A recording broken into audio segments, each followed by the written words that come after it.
Say, Lord, here I am, use me. I know you're not looking for perfect people. You're looking for available ones, Lord. I will go. Every Sunday, thousands flock to Hillsong Church in New York City. But this church is in no way traditional, complete with strobe lights, concert-like worship, and an unconventional leader in Pastor Carl Lentz.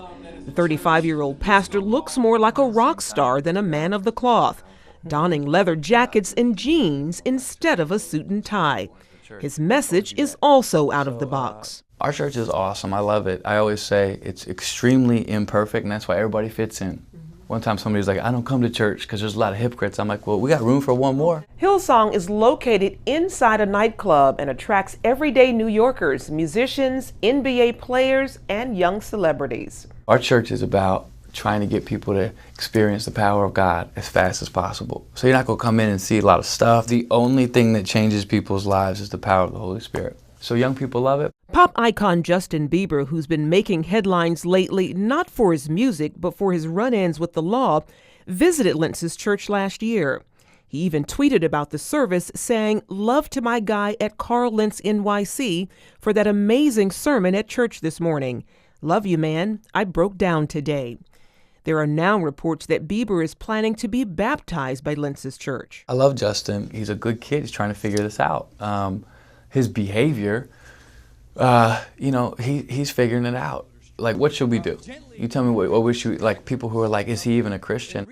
With Justin, I always tell people, I'm like, grace and acceptance does not mean approval. I can accept you as a human being and not approve of your actions. That's how we've been loved. We love because we were first loved. With Justin, it's not my job to be his police officer or his regular. It's my job to be a friend to him, and that's all I am. Lentz co-founded the megachurch 2 years ago as an extension of the main Hillsong Church in Sydney, Australia.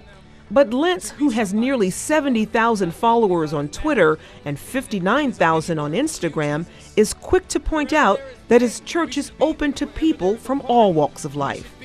There happens to be people who are famous, so we should be reaching them. There's also people who are not famous. We should be reaching them. So when it comes to celebrities, I always say, yeah, but celebrities are people last time I checked. But the hipster pastor is not so quick to address moral issues like abortion and homosexuality. During an appearance on Katie Couric, Lentz was asked if he had a moral imperative to speak publicly about controversial issues, to which he answered no, because we try to be like Jesus. He told CBN News he doesn't want to make blanket statements about morality, preferring instead to have conversations that can build bridges. Homosexuality is something right now that people are really looking at, and I would rather talk to these people on my own and walk it out like I would anybody else than make a big, bold statement in the papers where somebody who's already ostracized. I hate it when I talk to someone who has a preconceived notion of what I'm going to say or do, and I don't think it's fair.